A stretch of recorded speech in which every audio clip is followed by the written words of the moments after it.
সঠিক জিনিসটা মানুষকে জানানো উচিত। আমরা হার পক্ষে, সংস্কারের পক্ষে। বিএনপি ডে 1 থেকে না, 22শে ডিসেম্বর, 23শে জুলাই এবং সনদ স্বাক্ষরের মধ্যে অনেকে স্বাক্ষর গতকাল কেউ করেছে, আর আমরা স্বাক্ষর করেছি ওই দিন, অর্থাৎ যেই দিন ফর্মালি অন্তর্বর্তীকালীন সরকার এটা স্বাক্ষরের আয়োজন করেছে, সেই দিন আমাদের দল করেছে। আমাদের দলের চেয়ারম্যান জনাব তারেক রহমান ওপেন জনসভায় বলেছে আমরা হাফ সংস্কারের পক্ষে এবং হাফ ভোটের জন্য আমরা সবাই বলেছি। কাজেই উই আর নট অ্যাগেইনস্ট দি সংস্কার। কথাটা হচ্ছে সংস্কার কমিশনের সদস্য হতে হলে সংবিধানের একটা প্রভিশন লাগে। যেমন আমি সংসদ সদস্য হিসেবে আজকে শপথ নিয়েছি, এত নাম্বার ধারা, এত নাম্বার অনুচ্ছেদ অনুযায়ী এটা লিখে দিয়েছে। ওই সংস্কার কমিশনেরটার মধ্যে কত নম্বর ধারা, কত নম্বর অনুচ্ছেদ সেটা, এবং ইট শুড বি দি হাঁ হয়েছে। হার অর্থ সংস্কার সংবিধানের পার্ট তা না।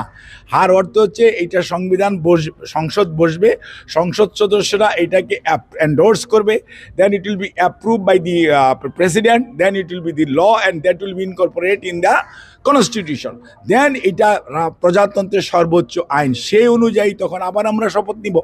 এবং শপথ নেওয়ার পর না করা হয় নাই তো, সংস্কার কমিশন যদি তখন গঠিত হলে সেই অনুযায়ী আমরা শপথ নিব। শপথ নিয়ে যেগুলো ইনকর্পোরেট করার দরকার, আমাদের চেয়ারম্যান তো গত পরশুদিনও বলেছে আমরা এই বাই ফেজ, আমরা গ্রাজুয়ালি, এটা ওভারনাইট সব কিছু হয়ে যাবে। It is not that, but everything. সংস্কারের দলই হচ্ছে বাংলাদেশ জাতীয়তাবাদী দল।